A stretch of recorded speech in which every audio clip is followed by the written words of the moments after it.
What's up, everybody? Kevin here. So I just got done playing the first about hour or two of Ghost of Tsushima. Just want to get my impressions. That's what you do when you're on YouTube. Um, my impressions are very, how do I say this? It feels like a very budget Assassin's Creed game. Now, to be fair to the game, I've only played through the intro part, which was pretty boring. And I just got to the open world game where things open up. So did a couple activities there. They're all right, but I think tomorrow I'll really kind of dig into the game and see if it gets its claws in me. Because right now it's like, if I start playing Paper Mario tomorrow, which I don't know if I will or not. But if I play Paper Mario and I hit it off with that, I will happily drop Ghost of Tsushima for Paper Mario. That's kind of where I'm at with the game. It just feels like a very budget Assassin's Creed game. Now, to be fair, this is Sucker Punch's first go with Ghost of Tsushima and this kind of big open world game.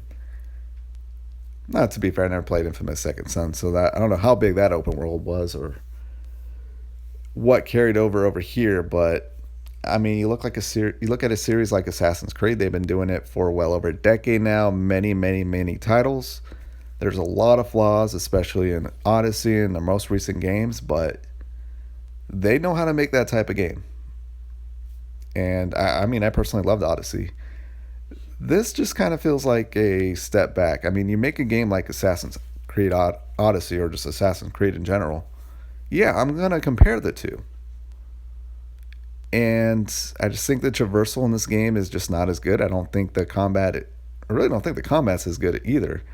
And I really don't like the combat in Odyssey, but in this game, like, you seriously can just button mash. You just keep hitting triangle, keep hitting square. If they block, guess what? You just dodge and then go back to button mash and you kill them. You do die easily, so you can't fuck around too much. So you will die pretty easily if you're really just not paying attention. But in general, it's just mash that triangle and square and block or get out of the way if they're not dying, and I mean, there you go. Have at it. And it's fucking 2020. Like, you're a samurai, you're using a sword.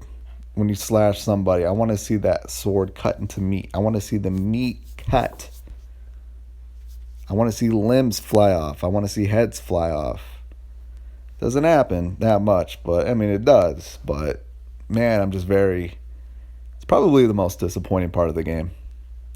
It's kind of like you're hitting them with a broomstick. Like, what the hell? People gave a Witcher 3 a lot of shit for its combat, but you were slicing and dicing. You were chopping people's heads off. You're taking their limbs off. I need that in this game. Because, wow, it's pretty bad. I think it's pretty bad. And if you can overlook it, please give me your superpowers, because I can't. I cannot.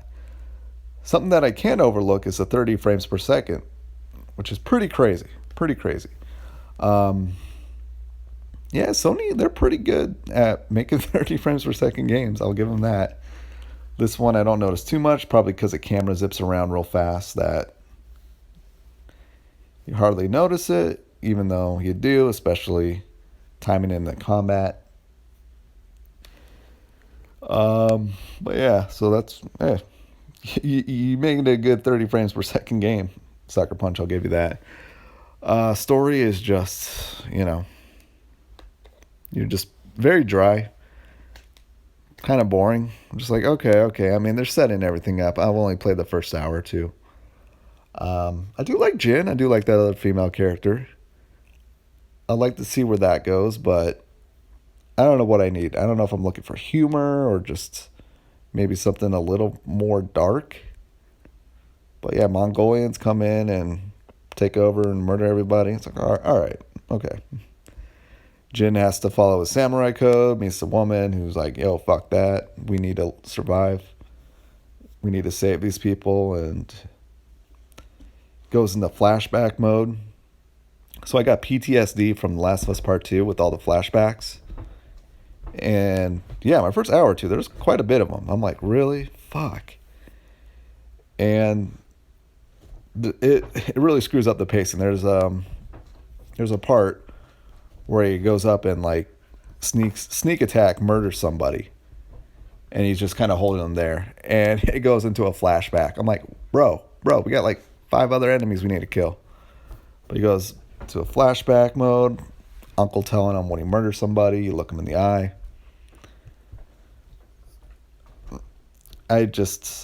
Hopefully the open worldness of this game will keep me away from these flashbacks for quite a while. So I just hit the open world section. So no, I'm not doing flashbacks. I don't want to do any more after Last of Us Part 2, and I'd already done way too much in this game. The game, it does look good. Like, you'll see screenshots, but there's definitely a visual downgrade. Just looks a little low res, I would say, but a little too much fog. So this game definitely needs a PS5 port or come to PC. So I mean, don't be fooled by the screenshots you're seeing, because I don't know, it still looks, to me it looks like a remastered of a last gen game. That's what this game looks like visually. So nothing bad. I think a lot of those games look good. It just looks very cleaned up. Instead of looking like a game that came out in 2020, it looks like a game that came out in 2012 and got a remaster. Okay. What else? I mean, I'm pretty hard on this game so far, but I mean, I will say I do want to play more of it. I'm not going to put it down. I think once I just get into that open world grind, that just gameplay loop, you know, I'll have fun. I'll definitely have fun. I definitely can see why, because I got an 80, I think it's sitting at an 83 Metacritic, and everything I saw about the game looked amazing. But as soon as that 83 came in and now I played it, I'm like, I see. I see. I still think it's probably going to be better and way more fun than The Last of Us Part 2. I like these characters more. I think that's the most refreshing part of this game is, I mean, like, just right away, I love Jin. I love that one girl she runs into that helps him out. I love his uncle. Even the bad guy seems like a nice dude. He just wants them to surrender. That's all. Yeah, we just took over your land and murdered your people. Just surrender.